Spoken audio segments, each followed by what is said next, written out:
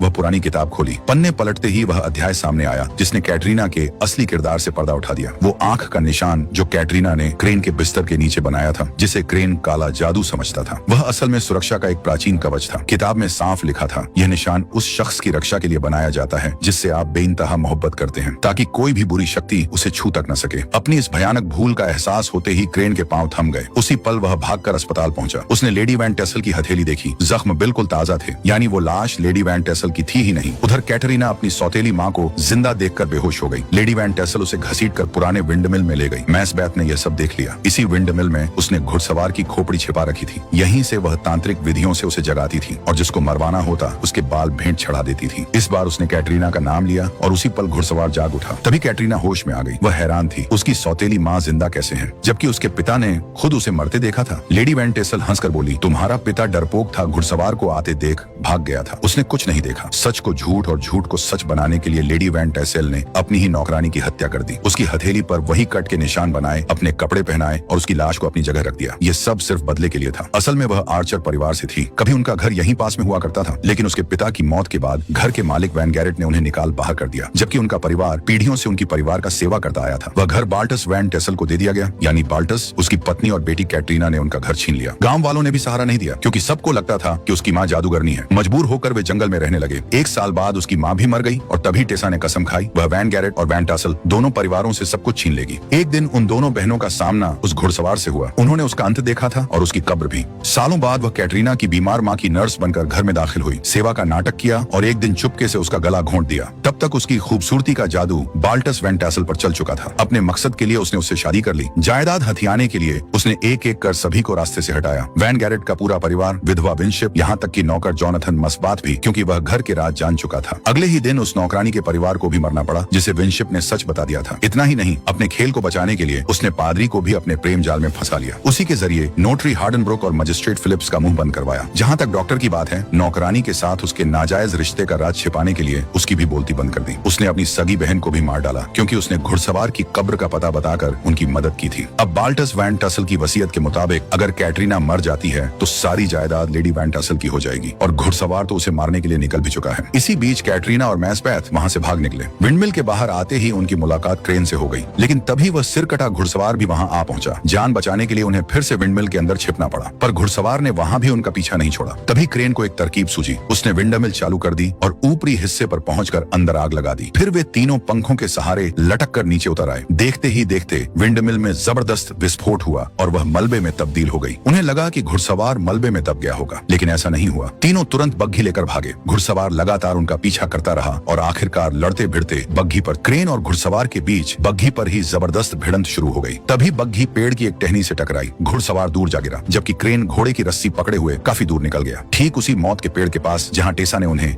घेर लिया। टेसा ने क्रेन को गोली मार दी और कैटरीना को दबोच लिया। घुड़सवार भी वहाँ पहुंच चुका था। तभी पता चला कि क्रेन की जान उसकी जेब में रखी किताब ने बचा ली। गोली उसी किताब पर लगी थी। क्रेन तुरंत संभला और झपट कर टेसा से वह खोपड़ी छीनने लगा। इसी बीच मैसबैथ ने टेसा के सिर पर लकड़ी दे मारी। वह बेहोश हो गई। जैसे ही घुड़सवार कैटरीना को मारने के लिए आगे बढ़ा, क्रेन ने उसकी खोपड़ी उसे लौटा दी। घुड़सवार ने अपनी खोपड़ी को अपने धड़ से जोड़ लिया और अपना असली रूप पा लिया। फिर वह टेसा को अपने साथ घोड़े पर बैठाकर सीधे नर्क की ओर निकल गया। अंततः